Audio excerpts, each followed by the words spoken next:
بہت سال پہلے ایک دل کو توڑ دینے والی اور ناقابل یقین حد تک غم کی داستان خبروں میں آتی رہی تھی، جو کہ سین ڈیگو کے ایک آدمی کی تھی۔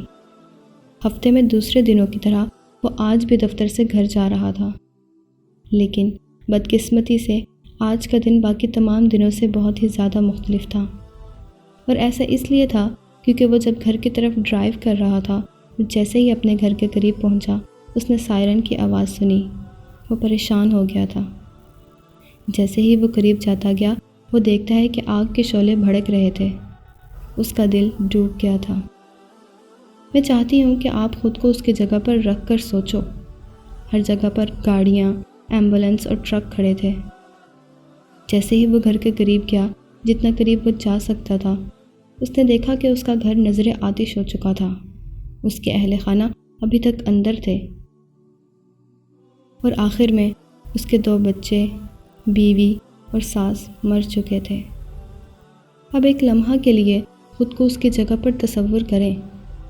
ظاہر ہے ہم ایسا نہیں کر پائیں گے جب تک ہم کسی اپنے کو کسی افسوسناک حادثے میں کھو نہیں دیتے، لیکن تصور کرنے کی کوشش کریں تھوڑی سی اس کے بے انتہا غم کی چاندنی کو، جو اس لمحے وہ محسوس کر رہا تھا، جس کا خاندان نہ رہا ہو اور جس کا گھر جل کر خاک ہو چکا ہو۔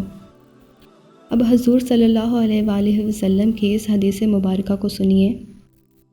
آپ صلی اللہ علیہ وآلہ وسلم نے فرمایا، جس شخص نے عصر کی نماز چھوڑ دی وہ ایسا ہی ہے جیسے اس نے خاندان اور مال و دولت کھو دیا ہو۔ ایسا کیسے ہو سکتا ہے کہ یہ سننے کے بعد بھی ہم نماز نہ ادا کریں؟ ہمیں کم سے کم یہ نیت کرنی چاہیے کہ ہم اپنی فرض نمازیں ادا کریں گے اگر ہم پہلے سے ادا نہیں کر رہے، کیونکہ ہم ایک بہت بڑا انعام نماز نہ ادا کر کے ضائع کر دیتے ہیں، اور ہو سکتا ہے جان بوجھ کر نماز قضا کرنے پر ہمیں بہت بڑی سزا ملے۔ حضور صلی اللہ علیہ وآلہ وسلم نے فرمایا کہ قیامت کے دن سب سے پہلے نماز کا سوال ہوگا، اور اگر یہ پوری ہیں تو تم کامیاب ہو جاؤ گے، اور اگر اس میں کمی ہے تو تم برباد ہو جاؤ گے۔ ایک دوسری حدیث میں آپ صلی اللہ علیہ وآلہ وسلم نے فرمایا، جو نماز ادا نہیں کرتے وہ کافر ہیں۔ اور پھر اسی طرح قرآن پاک میں ارشاد ہوتا ہے، اور وہ بہشتوں میں بیٹھے ہوئے گناہ گاروں سے سوال کرتے ہوں گے اور مجرموں سے پوچھتے ہوں گے، تمہیں دوزخ میں کس چیز نے ڈالا؟ اور وہ جواب دیں گے، ہم نمازی نہ تھے۔